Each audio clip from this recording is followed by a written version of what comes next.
So we're just continuing from part 1, and the conclusion was to be personal, to honor each individual for who he or she is.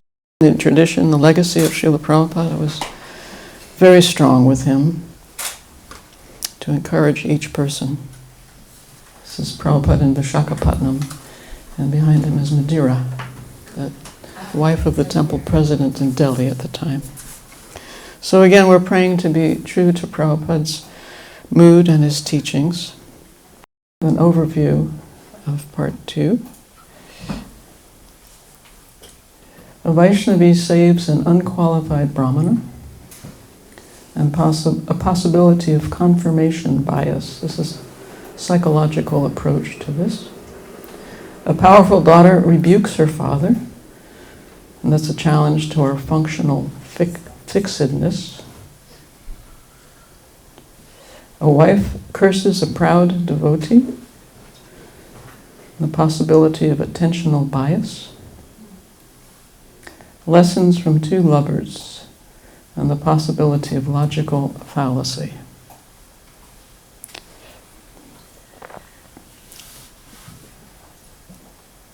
And the conclusion. So, first we want to see some of the glorious Vaishnavis who served loyally in our movement for decades. An extremely talented artist, you may know, Dhriti. Mandakini sacrificed at a young age. She went to Russia on the request of Srila Prabhupada and married somebody that she had never met. She had never been to Russia before. Making outfits by Bobby, who's been in Salt Lake City or Utah for ages. One of the factors that contributes to the misunderstanding perpetually swirling around women's services in Srila Prabhupada's movement is the male-female psycho-cultural dynamic of men tending to feel superior to women and women tending to defer to men. So Srila Prabhupada's comment: on the spiritual platform, however, when one is elevated to the platform of Krishna consciousness, whether one is a man, woman, Sudra, or whatever, everyone is equal. So we want to study what is confirmation bias. We favor information that confirms our pre-existing beliefs. We discount evidence that does not confirm our pre-existing beliefs. Our desire for something to be true overrules an objective study of the evidence. Confirmation biases may lead to form an incorrect or unbalanced conclusion. So we want to look how Vaishnavi saves an unqualified Brahmana and the possibility of confirmation bias. The specific word used in this shloka is Varna Svabhava, mild and gentle by nature. The good man or woman accepts anything very easily, but a man of average intelligence does not do so. But anyway, we should not give up our reason and discriminatory power just to be gentle. One must have good discriminatory power to judge a thing on its merit. We should not follow the mind nature of a woman and therefore accept that which is not genuine. Ashwatthama may be respected by a good-natured woman, but that doesn't mean that he is as good as a genuine Brahmana. So because he failed to act as Brahmana, he was to be rejected from the exalted position of a Brahmana. And Lord Krishna and Arjuna were right in condemning Ashvatthama after he killed the sleeping sons of Draupadi. But Prabhupada is pointing out that Draupadi didn't consider this matter from a shastric position, a scriptural position, but she based her actions on custom, and she wanted to offer Ashvatthama the same respect that his father would have received, even though his actions were absolutely abominable. When he was brought before Srimati Draupadi, she, although begrieved for the murder of her sons, and although the murderer was present before her, could not withdraw the due respect generally offered to a Brahmana or to the son of a Brahmana. This is due to her mild nature as a woman. Women, as a class, are no better than boys, and therefore they have no discriminatory power like that of a man. Ashvatthama proved himself to be an unworthy son of Dronacharya or of a Brahmana, And for this reason he was condemned by the greatest authority, Lord Sri Krishna. And yet a mild woman could not withdraw her natural courtesy for a Brahmana. We especially want to see this very strong phrase or sentence by Prabhupada. Women as a class are no better than boys, and therefore they have no discriminatory power like that of a man. Okay, so we move on. He desired that Ashwatthama be at once released, and it was all the same a good sentiment for her. This means that a devotee of the Lord can tolerate all sorts of tribulation personally, but still such devotees are never unkind to others, even to the enemy. These are the characteristics of one who is a pure devotee of the Lord. So here we first read that she had no discriminatory power like that of a boy, and here we're reading that she's an exalted devotee, that she can forgive such an abominable action as committed by Ashwatthama. So both things are there, and according to how we come to the Shastra, we may pull out one and ignore the other, or vice versa. So, Srila Prabhupada's comment on Arjuna's position. This is a typical calculation of material life. Now this is from the first chapter of Bhagavad Gita, when Arjuna refuses to fight. He says, all these symptoms are due to soft-heartedness resulting from his being a great devotee of the Lord. By Draupadi's estimation, Arjuna was indebted to Dronacharya because Drona had taught him the military arts. In Drona's absence, his son represented him, the great Dronacharya. So respect was due to his son, Ashwatthama, no matter what Ashwatthama had done. Additionally, Draupadi felt that she didn't want Ashwatthama's mother, Kripi, to suffer as she suffered the loss of her sons. She didn't want that grief to invade her heart. My Lord, do not make the wife of Dronacharya cry like me. I am aggrieved for the death of my sons. She need not cry constantly like me. So in both cases, in Draupadi's case and Arjuna's case, what we find is that Prabhupada sharply criticizes mundane sentiment, and he highly praises the Vaishnava soft-heartedness, the Vaishnava compassion. King Yudhisthira fully supported the statements of the Queen, which were in accordance with the principles of religion and were justified, glorious, full of mercy and equity, and without duplicity. So in the purport to this shloka, this is what Srila Prabhupada writes.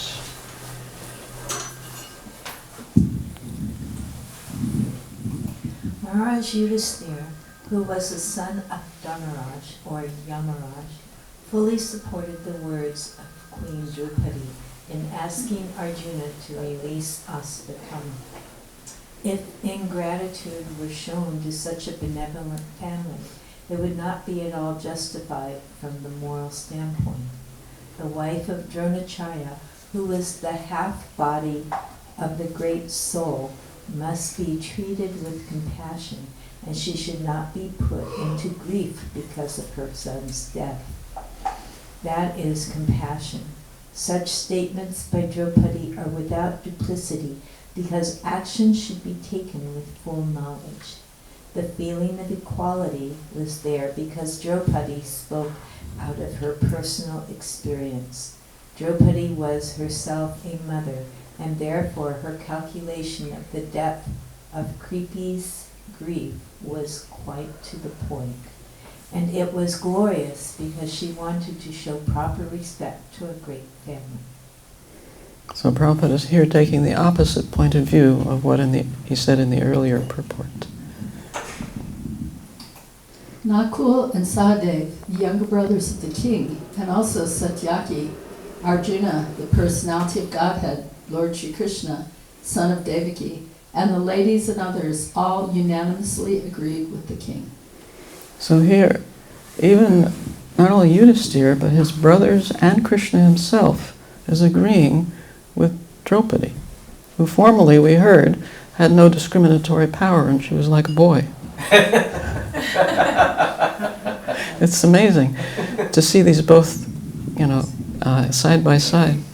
Also, after Arjuna had captured Asvatthama, Krishna had said this to Arjuna: "This man is an assassin and the murderer of your own family members. Not only that, but he has also dissatisfied his master. He is but the burnt remnants of his family. Kill him immediately." This is from the 7th chapter of the 1st canto. So it appears that even Lord Krishna changed his mind. This is what Prabhupada said earlier. We should not follow the mild nature of a woman and thereby accept that which is not genuine. And meanwhile, Krishna agrees with it. Yudhishthira Maharaj agrees with it. The younger brothers agree with it. So, yeah, it can become bewildering.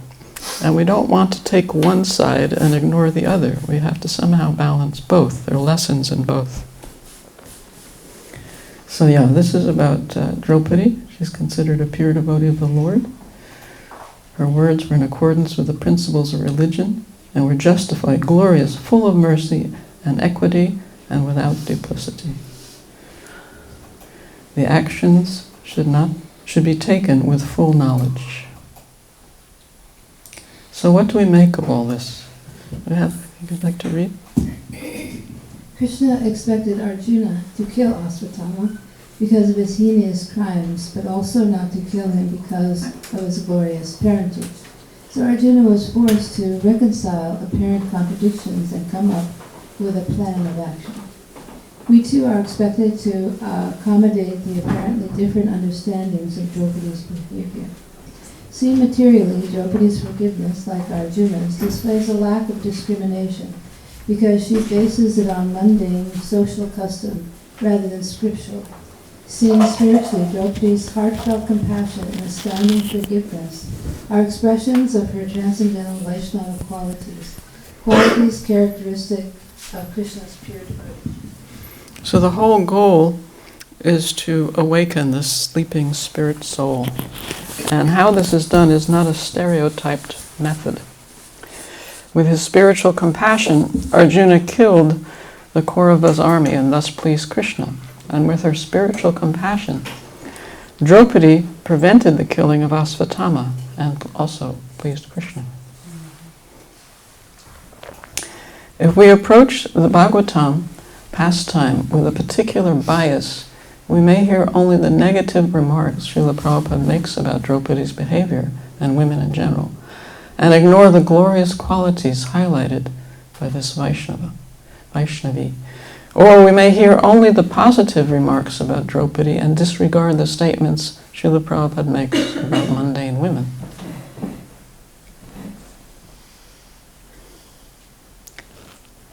Such imbalanced hearing may be the result of confirmation bias. According to what we come to the scriptures with, we pull out different things and come to different conclusions.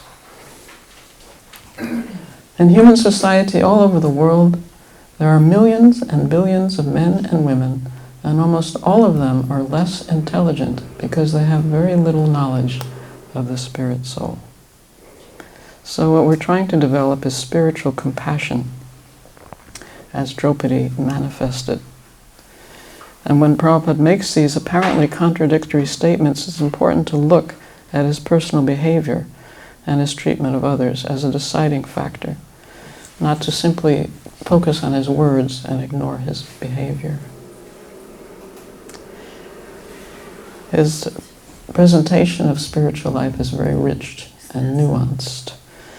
And out of our own psychology and our cultural limitations, we can be biased and leave with a mundane understanding of his words, and rather than a transcendental scriptural bias. So we want to hear Prabhupada with open minds and hear all the statements he makes and reconcile them in our own hearts and minds so that they're not confusing and that they can propel us in Krishna consciousness. This is Gauri Devi Dasi, one of the exalted book distributors from Los Angeles. Does anyone know who that is? Yeah. She's a member of our community now. Sujan, yes? Yeah, she recently moved here. Sugatmaka. And Chitamrita. Chitamrita. Dukahantri. On the right? Yeah, on the left or left. Gandharvika on the right, I think. Oh my goodness. Who's in the middle with their hands up? Might be Rukmini. No, that's not Rukmini. This was a resident formerly of Alachua? Tatiksha. Tatiksha. Look at how young. Changing the world out.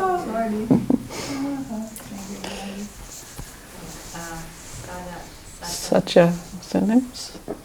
Satya Bama? Satya Bama? No. It's not just Satya? Just a Satya. Just Satya, okay. Okay. So we're moving on to part 2. A powerful daughter rebukes her father, a challenge to our functional fixedness. So when we came to Prabhupada's movement, as mentioned, we brought with us very cultural expectations, what men and women can and cannot do, should or should not do. And so we can have this bias called functional fixedness. So let us identify that. The tendency to see individuals or things as having only one function, the one we have learned to associate with them. Functional fixedness can prevent us from seeing the full range of abilities a person or uses an object may have, which can leave us stuck in rigid patterns. So this is a pastime with Lord Shiva and Sati, his wife, who was the daughter of Daksha. She's described as enlightened, beautiful, and chaste. And when her father Daksha holds this great sacrifice and doesn't invite Lord Shiva, Sati decides to go anyway to the sacrifice, even without her husband. And as she watches the various demigod couples flying towards the sacrificial arena, she wants to dress in her own finery and attend. And this is what Srila Prabhupada writes in that connection. It is a woman's nature to want to decorate herself with ornaments and nice dresses and accompany her husband to social functions, meet friends and relatives, and enjoy life in that way. This propensity is not unusual, for woman is the basic principle of material enjoyment. Therefore, in Sanskrit, the word for woman is stri, which means one who expands the field of material enjoyment. So Lord Shiva, who's known as the best of the Vaishnavas, was not invited to this sacrifice because previous to this there had been an unpleasant exchange between himself and Daksha, his father-in-law. And so Sati tries to persuade him to attend the sacrifice. She says, I do not have much knowledge about self-realization. I am poor because I do not know the actual facts. I am attracted to my birthplace and I want to see it.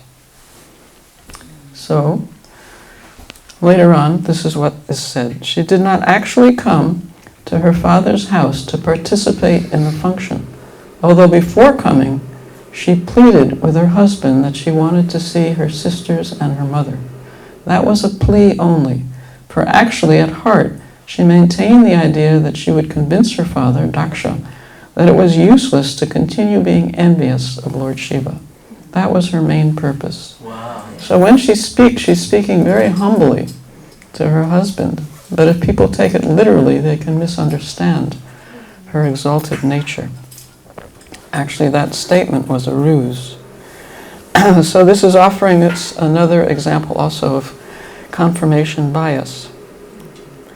Do we give more? I think possibly she may have done that because Lord Shiva would not have accepted it if the reason was for him, because he's so humble as a Vaishnava. So she has to think of another reason, right, for him that he might be agreeable to. So, anyways, it's just she's Clever. She's clever, and also she doesn't want to make her husband uncomfortable. That's the real reason. Nice, very nice. But didn't she go there to protect him? Because she knew what Daksha would do.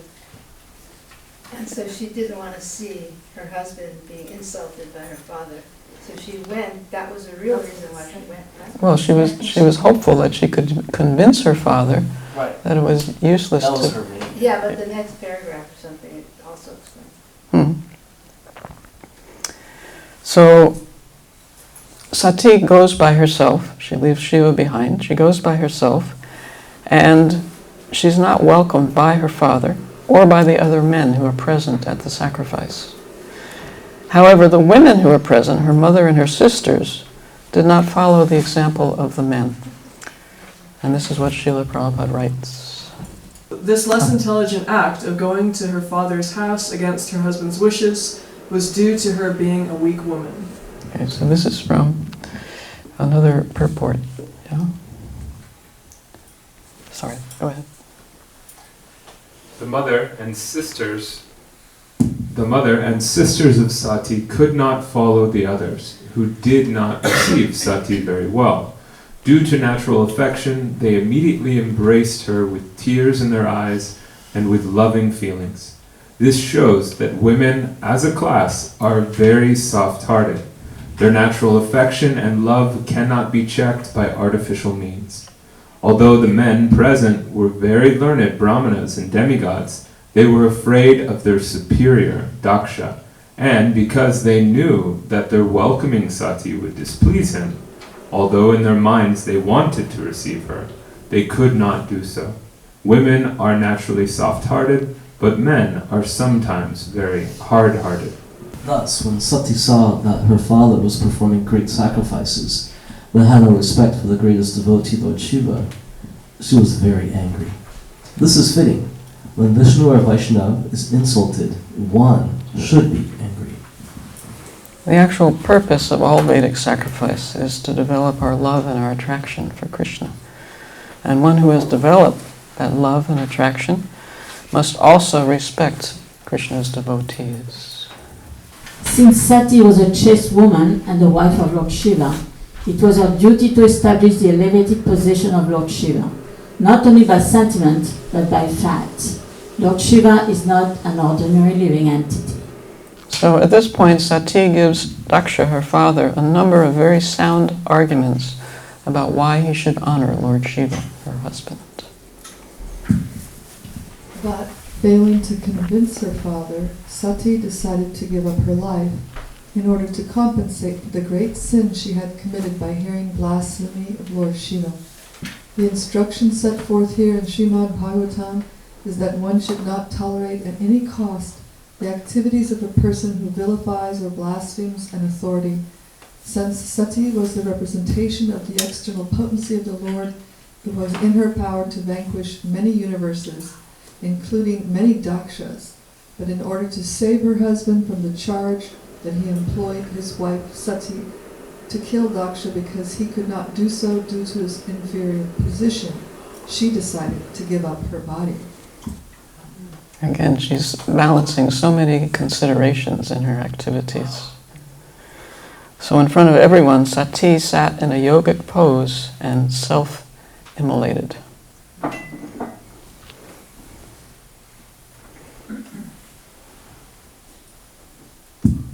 The perfection of yoga is that one can give up one's body or release oneself from the embodiment of material elements according to one's desire. So here are some words from Prabhupada's purports describing Sati. She was a great soul. She was most worshipful one.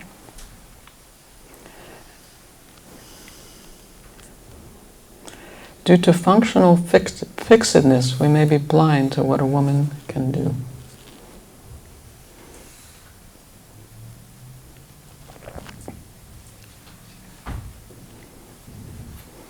Says Balai.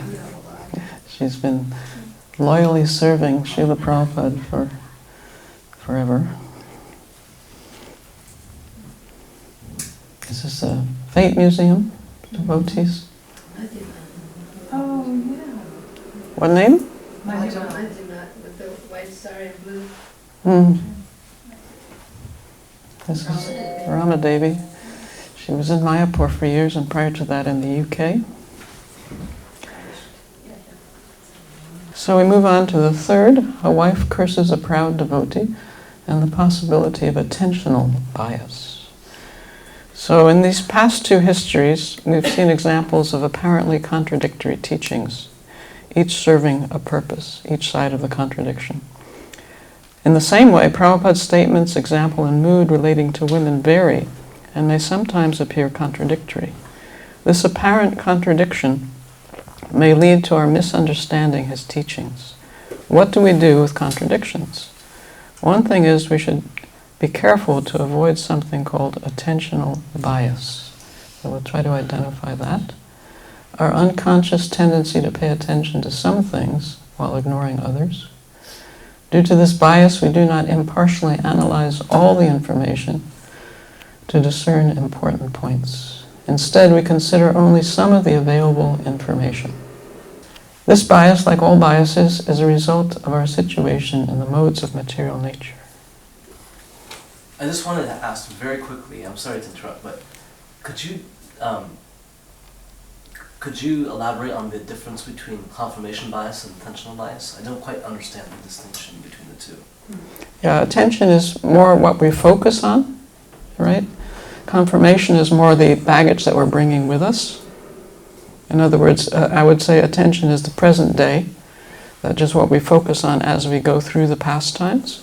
Whereas confirmation, we have our previous life, our cultural situation, our family background, what have you, that we bring that kind of bias with us. So there's a subtle difference. They're overlap, but they're subtle.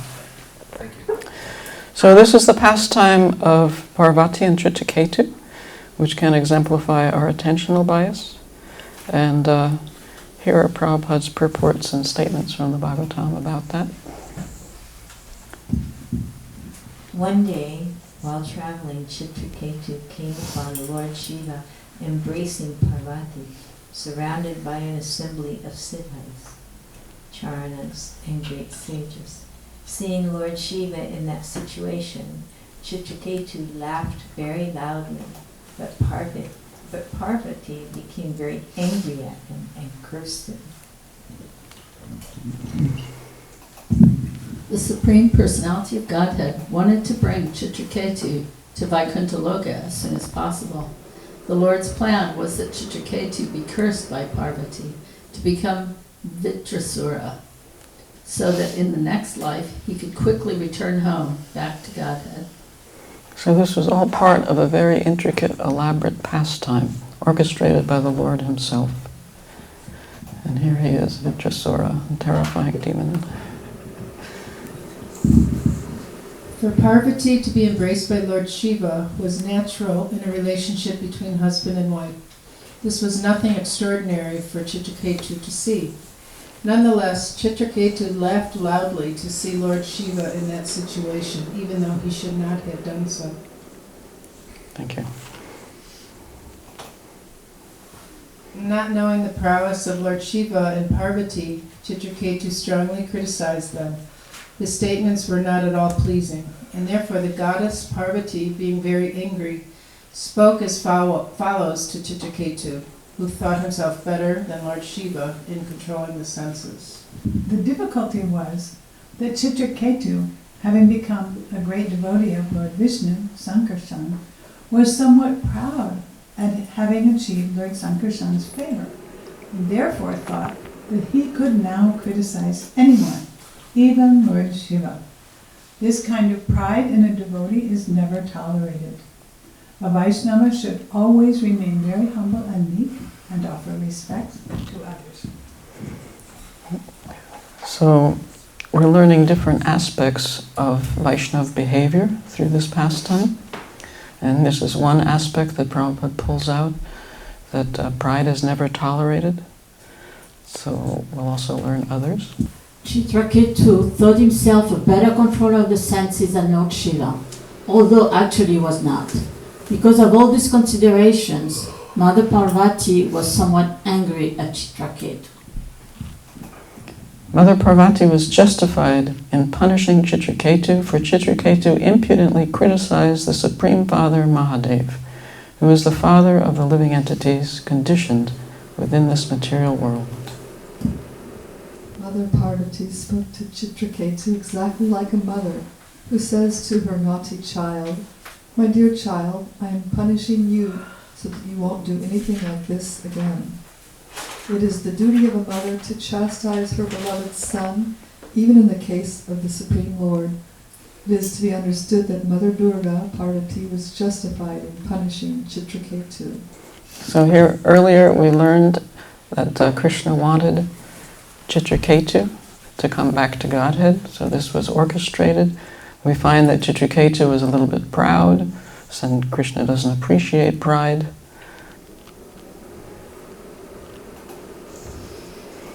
Srila Vishwanath Chakravarti Thakur comments that Maharaj Chitraketu's being cursed by Parvati should be considered the mercy of the Lord. The Lord wanted Chitraketu to return to Godhead as soon as possible, and therefore he determined all the reactions of his past deeds.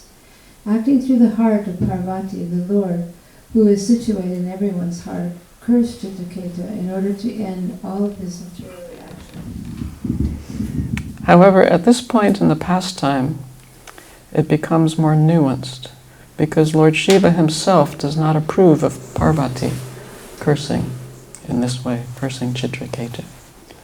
Lord Shiva tried to convince his wife Parvati that her cursing of Chitraketu was not very sensible. These were all friendly jokes. There was nothing serious for which Chitraketu should have been cursed by Parvati. Upon hearing the instructions of Lord Shiva, Parvati must have been very much ashamed for cursing Chitraketu to become a demon. Mother Parvati could not appreciate Chitraketu's position, and therefore she cursed him. But when she understood the instructions of Lord Shiva, she was ashamed. Upon being informed by Lord Shiva, Mother Parvati could understand that she was wrong in cursing Chitraketu. So here we have a very bewildering situation. There's Krishna's arrangement, the whole pastime to bring him back to Godhead, that he's proud, that Krishna inspires her from within her heart, and then by being informed she was wrong in cursing. I mean, it's like, wow, what do we do?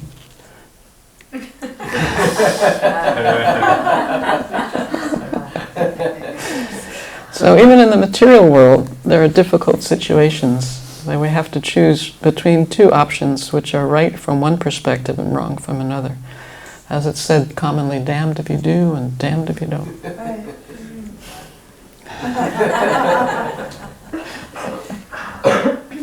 So the Lord's and his devotees' pastimes have to be approached with care and caution and devotion as well. That he's simultaneously and inconceivable, the same and different from his energies.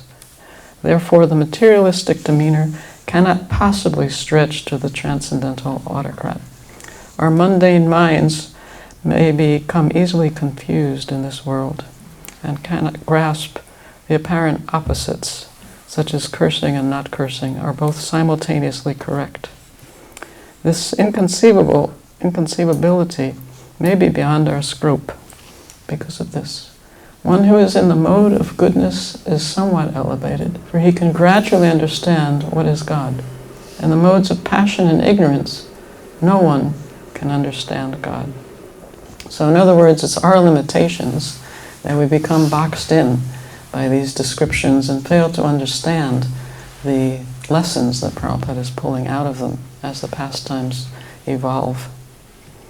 So it could easily be, may probably be, that we're under the modes of material nature, and that gives us this attentional bias, that we pay attention to one aspect of the pastime and ignore the other, whereas the Bhagavatam is validating both aspects and giving us valuable lessons from both aspects.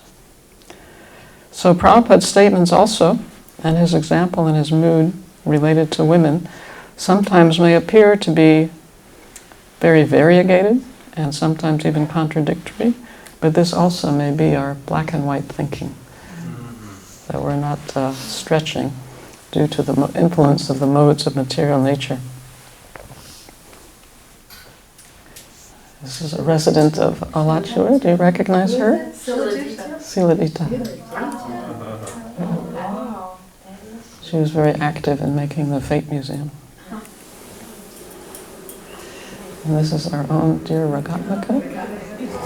Oh, wow. Vrindavan Vilasini, who's a great book distributor.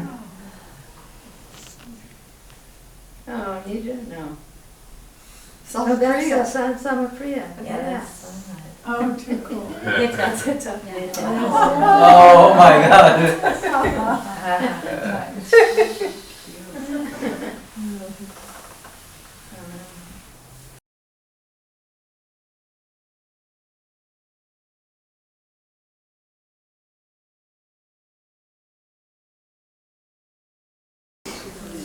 This is Tunga Vidya. Tunga Vidya. Sewing her way back to God. That's all talked about. Yes. So this is the fourth and final one, Lessons from Two Lovers and the Possibility of Logical Fallacy.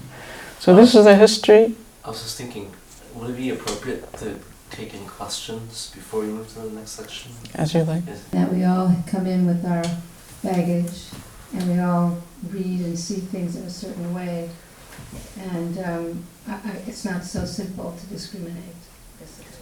Isn't it like Prabhupada wanted us to discuss the Bhagavatam from many different angles of vision?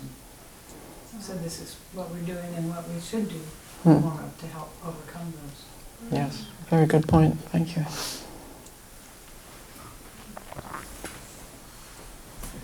I was also thinking the I think it's same. not Turn on. on. When Shama was saying about how in class hearing different, that questioning and pointing out different ways of seeing the same thing can help in that without actually getting in someone's face and acting like, yeah, because I'm good at that. But, that helps to kind of, get the speaker to see differently and also to allow the person's listening to understand a different side to maybe look into. Yeah. Thank you. Yeah, these statements that come up that are imbalanced should be challenged. Yeah. Yeah, hearing all these different ways of looking at things and kind of having to acknowledge, both sides. It reminds me of a quote of Srila Prabhupada's that upon hearing it was, and still, it can just shake me up, where he said, everything is going along according to Krishna's perfect plan, that there's no need of any reform, exactly. And those who think there's need of reform themselves need to be reformed. So it almost makes it look like everything's just happening for a reason, for our own edification and realization. I don't know, just something. But at the same time, he started how many Gaudiya Maths to try to help people give up their conditioning and go back to Godhead. I mean, he was very active, tireless, as our Srila Prabhupada was tireless, yeah. Just thinking, recently I was encouraged, I was trying to make a decision about an action in my spiritual life, and so I was consulting devotees, and someone told me, Amrita Keli, when we're trying to please Krishna and Krishna consciousness and we're sincere, it's not usually so black and white as like one decision is right and one decision is wrong. It's more a matter of consequences. Each decision will come with it its own set of consequences, and you can try and understand which is the best situation for you right now, but Krishna can work through all of our decisions, basically. And so that's kind of what you're encouraging me in this, to look at, like you said, opening up that black and white perspective and seeing things from Krishna's point of view, which is so much wider than black or white, A or B, which is how I tend to think. So thank you. Very beautiful. Thank you so much. I just wanted to make one comment really quickly. I was just kind of speculating that maybe one of the reasons why we see things as black and white is because there's men and women, right? There's men and there's women. It is black and white in that respect. It's a dichotomy. But then another way to, because now that I'm seeing there's so many different perspectives on gender, from so many different biases, potential bias, confirmation bias, I'm kind of thinking another way to look at it is each one of these statements doesn't refer to a binary analysis of male or female.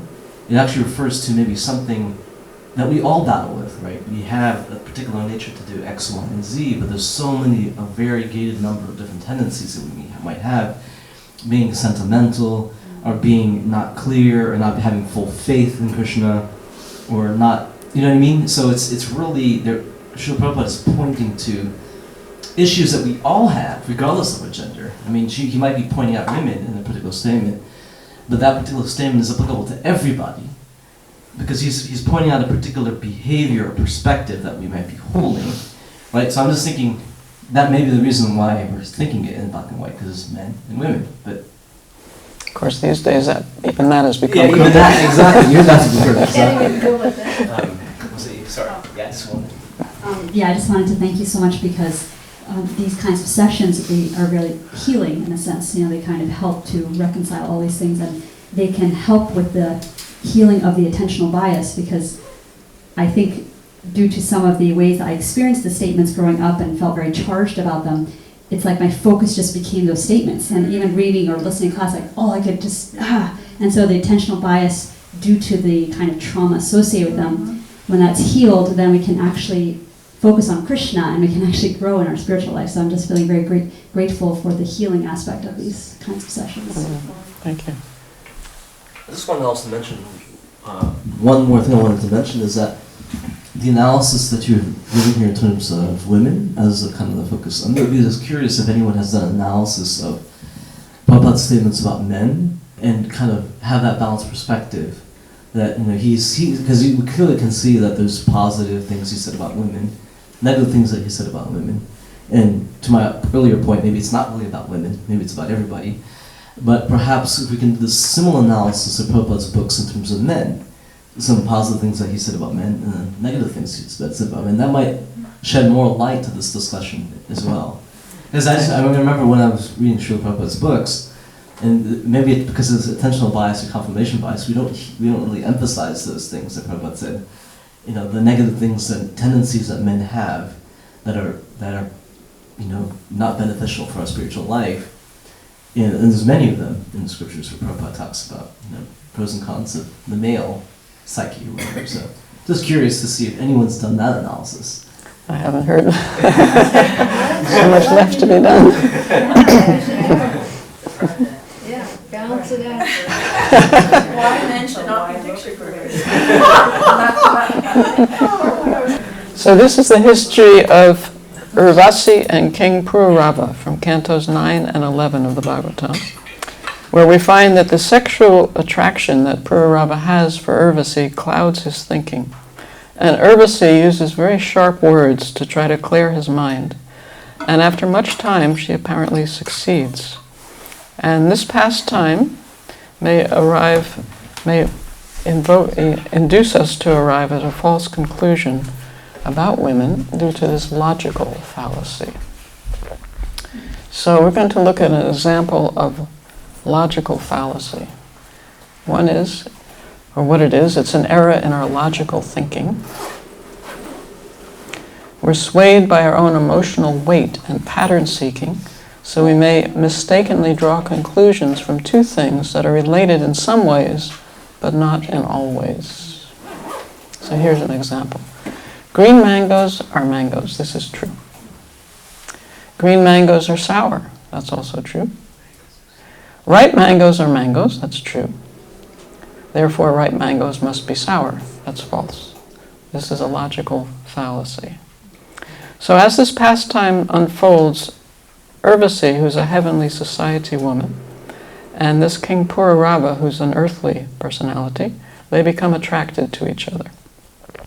And they engage in a sexual relationship on earth. Then Indra, the king of heaven, misses Urvasi at his court, and he conspires with others to make Pururava break a promise he had made to Urvasi. So when the promise was broken, Urvasi leaves Pururava, and he's greatly disturbed by her absence. He tries to win her back.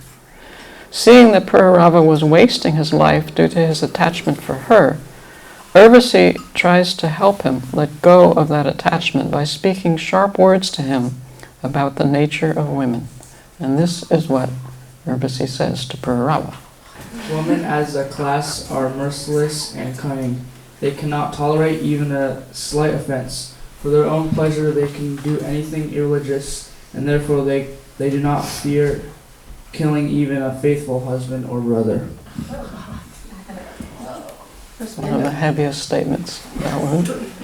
So after repeated disappointments in trying to reclaim his lost love, Pururava finally realized the futility of mundane attachment. And these are his words, the words of Pururava.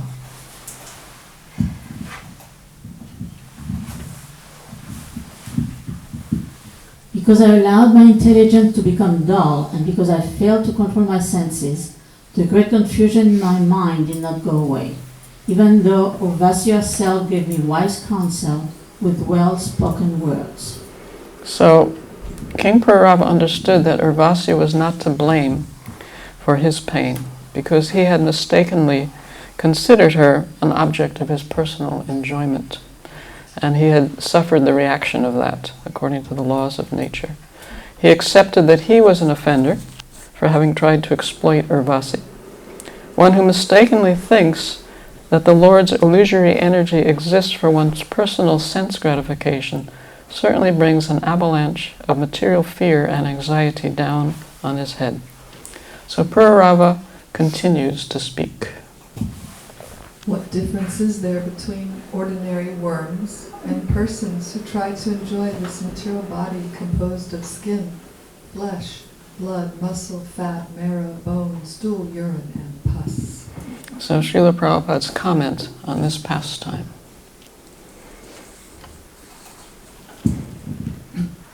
Unless elevated to spiritual consciousness, everyone is conditioned and fallen, what to speak of women, who are less intelligent than men. Women have been compared to Shudras and Vaishyas, Striyo, Vaishyas, Tata, Shudra. On the spiritual platform, however, when one is elevated to the platform of Krishna consciousness, whether one is a man, woman, Shudra, or whatever, everyone is equal. Otherwise, Urvasi, who was a woman herself, and who knew the nature of women, said that a woman's heart is like that of a sly fox. If a man cannot control his senses, he becomes a victim of such sly foxes. But if one can control the senses, there is no chance of his being victimized by sly, fox-like women. So if from this pastime we develop a negative impression of women devotees, we've committed a logical fallacy.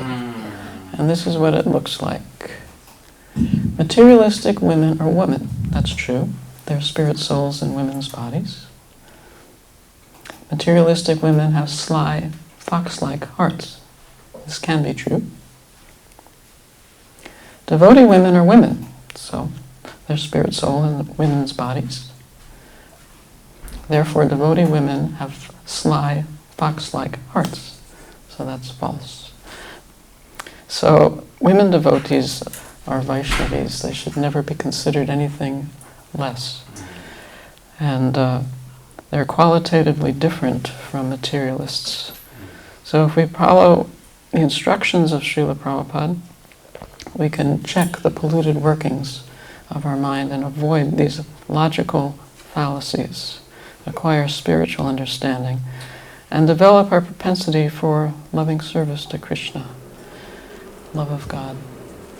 For when engaged in the Lord's service and the service of His devotees, dullness, fear, and ignorance are destroyed, and one attains the highest happiness. Therefore, devotees of the Lord, whether male or female, are the refuge of persons afraid of falling into a miserable condition. At the conclusion of the Urvasi Pururava pastime, Lord Krishna himself says this.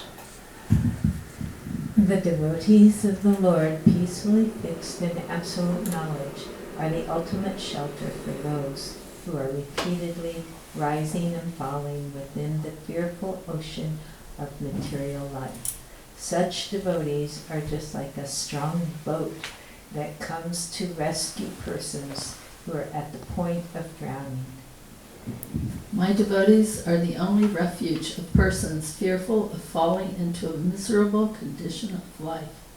My devotees are one's real worshipable deities and real family. They are one's own self, and ultimately they are non-different from me. On the spiritual platform, however, when one is elevated to the platform of Krishna consciousness, whether one is a man, woman, Sudra, or whatever, everyone is equal.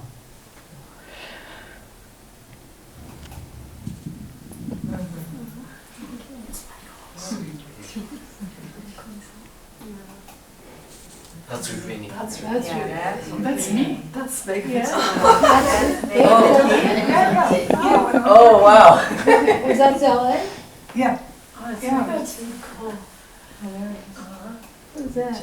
Vidya. Vidya. She took care of Tulsi and Vrindavan for many years.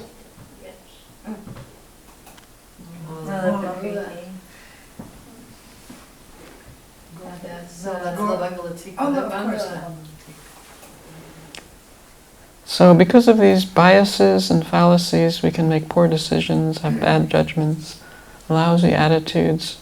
There are different devotional activities such as hearing, chanting, remembering, worshiping, offering, prayer, rendering service, and surrendering everything. And each of them can be divided into 3 qualitative categories. There is hearing in the mode of passion, in the mode of ignorance, and the mode of goodness. Similarly, there is chanting in the mode of ignorance, passion, goodness, etc.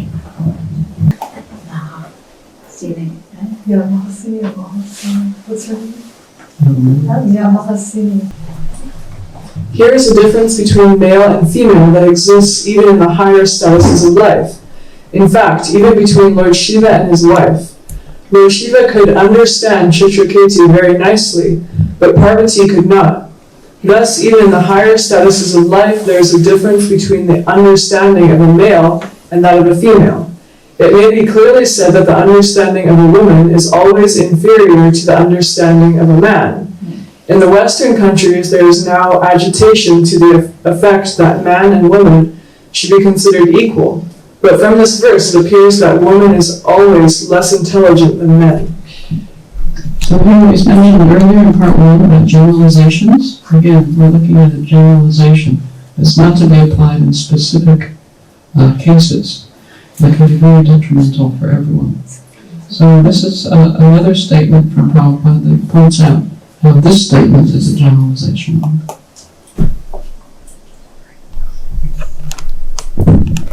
Kindly let me know the whereabouts of that beautiful woman who always saves me when I'm drowning in the ocean of danger. By giving me good intelligence at every step, she always saves me. That's purport. There is no difference between a good wife and good intelligence.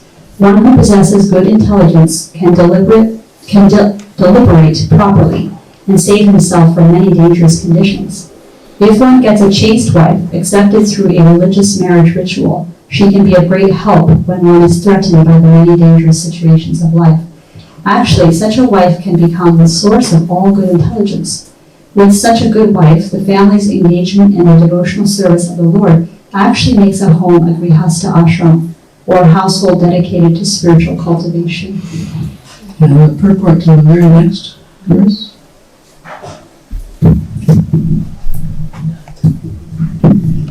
A person who does not have a chaste wife accepted by religious principles always has a bewildered intelligence.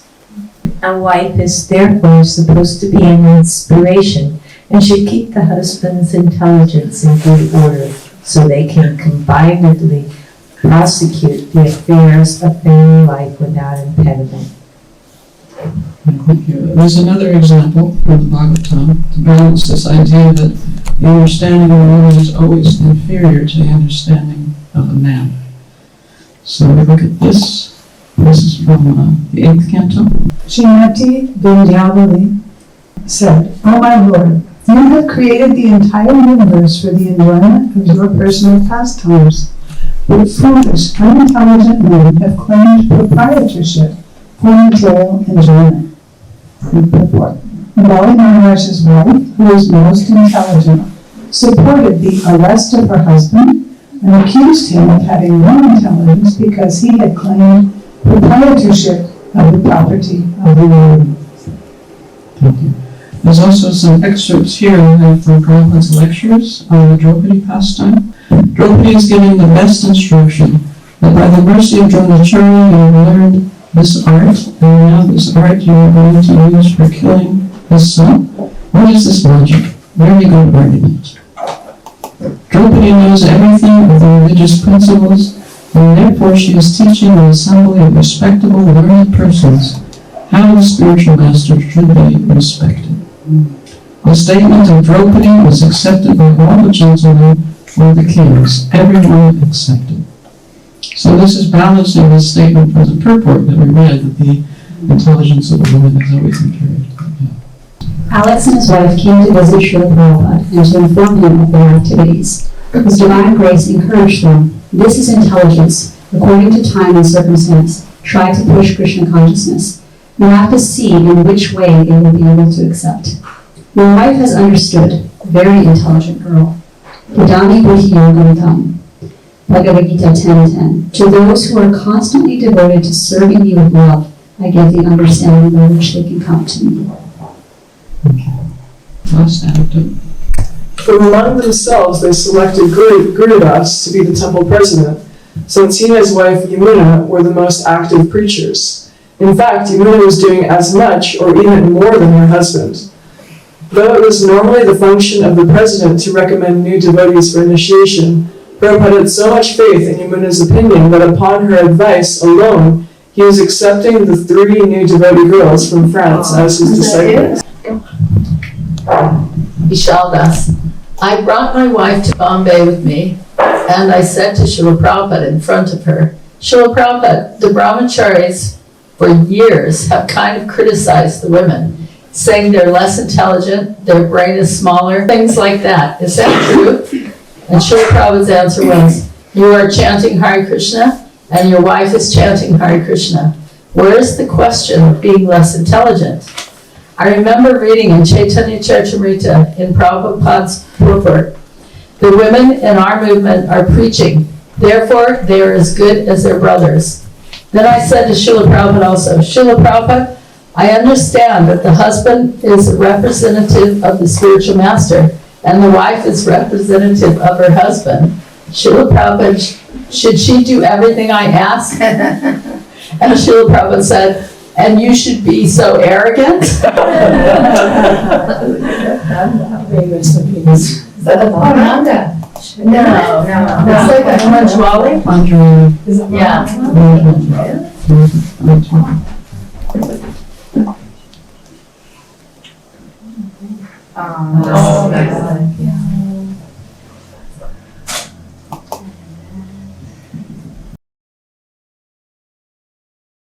I think what the lesson maybe then to be learned is that we do have to take responsibility for our own education and who Srila Prabhupada is.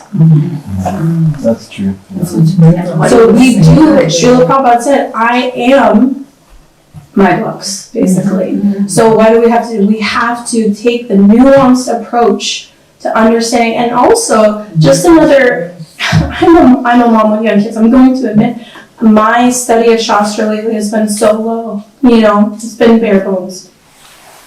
But what I'm being reminded of is that when we look at these pastimes, it's not just like how do good devotees do well and how do bad devotees get corrected.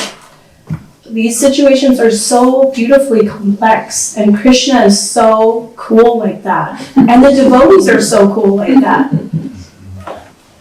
So to look at Srila Prabhupada's writings as like a feast for our inspection, like, what is he really saying? And so, thanks. Yeah, that's wonderful. And in every aspect of the pastime, there are lessons to be derived for our benefit.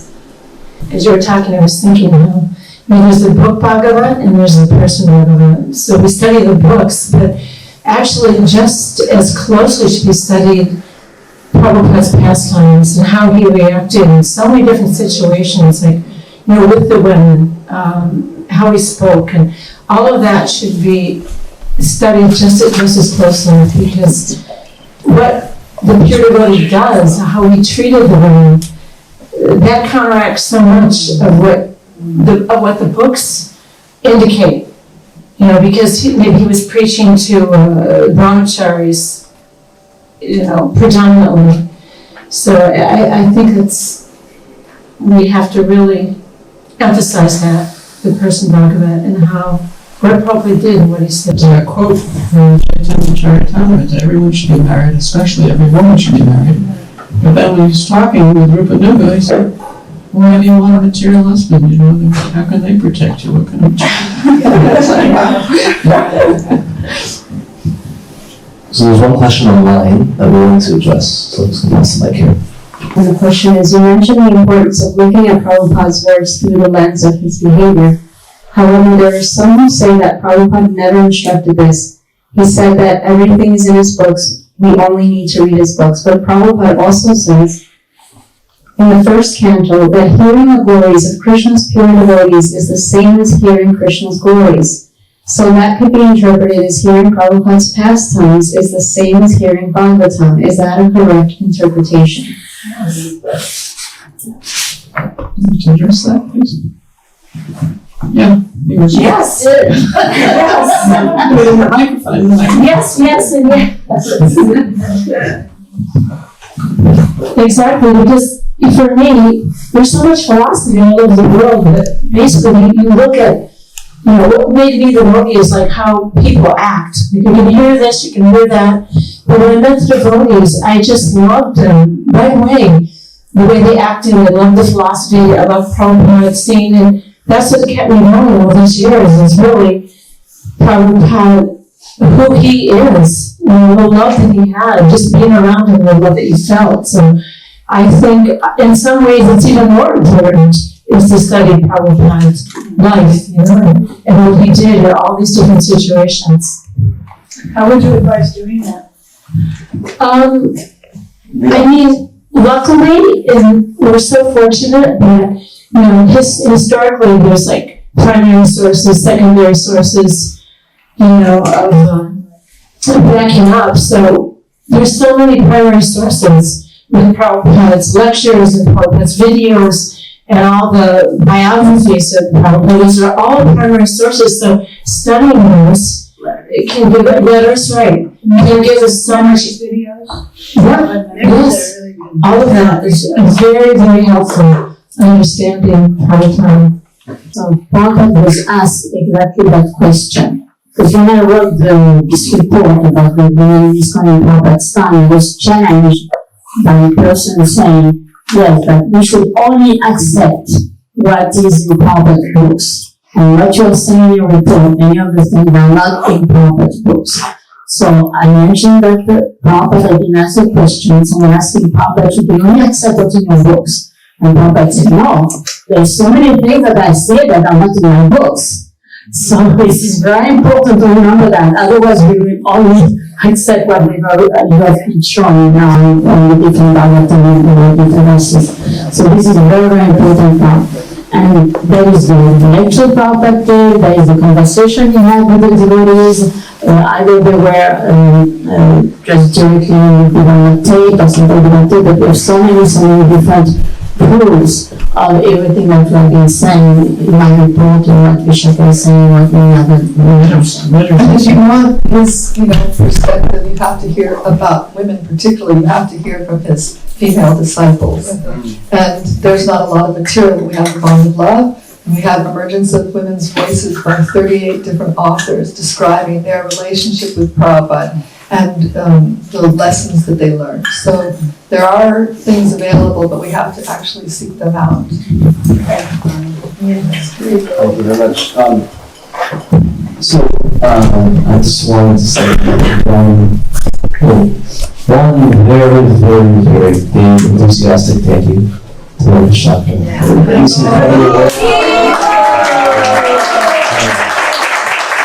There's so much work went into it, and not a single penny. So this is a labor of love. So I'm very grateful for that. And I also want to express a really, really big thank you to my wife, Rasamita. She worked really hard to put this together behind the scenes. And she's very humbly and surroundingly taking care of all the little details, which I'm very good. Lovingly working with everybody involved to make this happen. So I'm just going to invite Rasamita very quickly, if you can just make a concluding statement before we wrap it up.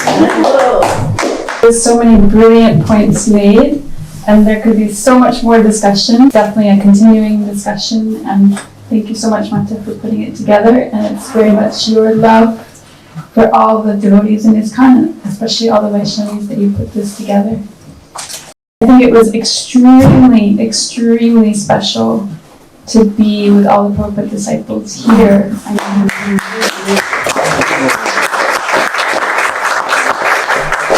It's just so valuable and so powerful. I think it's quite historic. So happy to be here with all of you.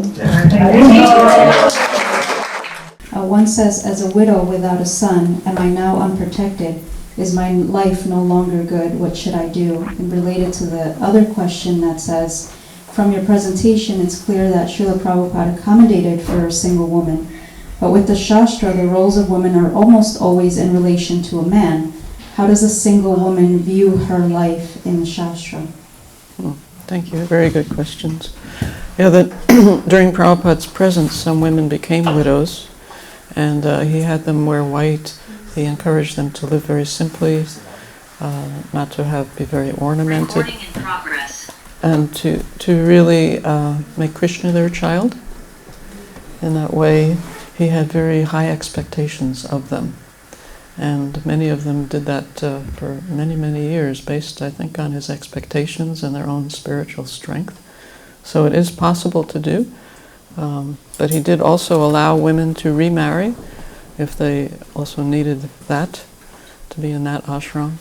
So there's flexibility. We have to be personal. But we shouldn't think that our life has ended if we don't have a husband or a son, because we have Krishna, we have Srila Prabhupada, we have our spiritual master. Thank you very much for that answer. Coming from Apache Matriarchal Society in Arizona, they have 2 female presidents. This isn't psychological, it's sociological. The biggest tool so far is suppression of history. When can we add historical proof of Bhaktisiddhanta Saraswati Thakur accepting female disciples, Ganga Mata, or a current Acharya for Chaitanya Mata in India? Yes, we have Vaishnav scholars now who can study the history and very authoritatively speak on our history in Vaishnavism and the women that were initiating. I mean, it's also in Chaitanya Charitamrita that women were initiating. But as you say, from our lineage, our Vaishnava lineage, we can see women taking disciples. So. And one more, can you please explain something about addressing women as Prabhu? Where is there reference where Prabhupada says that women should be addressed as Mataji, but I have not found any reference of Prabhupada himself addressing women as Mataji. He always addressed women as Prabhu. Prabhupada's general instruction to men was to see all women except one's wife as mother, and to try to enhance that or strengthen that vision. He said, especially on a morning walk, I think it was in Nairobi, that you address women as mother. And Brahmananda Swami was with him at the time and said, for example, Mother Rukmini, and Prabhupada said, no, just mother. Don't even have the name. But Prabhupada himself, I never heard him use the word Mataji or mother with one of his disciples. And I asked Jamuna Devi the same question, and she, in 7 years of close association with Srila Prabhupada, never heard him use the word mother to address his disciples. Generally, he would just say the name, Jyotirmayi, Malati, Jamuna.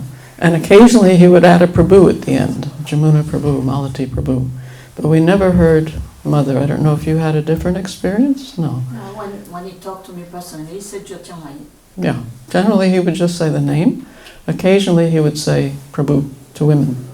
So that's where we all got it from. We're not lying. That's how we were trained. And so we're not trying to defy any authority if we do that to other women. And especially if you think that men are trained to see women, all women, accept their wife as mother, then it becomes very strange for me for women to address each other as mother. Anyway, so... Or a 2-year-old. Or a 2-year-old. So yeah, things change over time. But us old fogies tend to be rooted in what we learned growing up in ISKCON. They said that there was one video by a leader who's against Vaishnavi Diksha gurus, and in that video they said that Govinda Dasi and Yamuna were very qualified, but Srila Prabhupada never appointed them to the GBC because so-called he didn't want them on the GBC. But then the person who's writing the question, their understanding was that Yamuna and Govinda Dasi declined to be on the GBC because of some of the attitudes that were there. So do you want to comment on that? Yeah, Jamuna said that she was appointed along with Govinda Dasi by Srila Prabhupada to be on the GBC. Wow. And she did not want to take that position. She was very interested in singing and deity worship and other sorts of service. And there was a lot of what we can call male swagger at the time that she didn't want to be involved with, so she declined. But she and Govinda Dasi were suggested by Prabhupada to be on the GBC. Yeah, I confirm. Yeah, it's a fact. He proposed them for GBC and they declined. Yes. She told me that herself.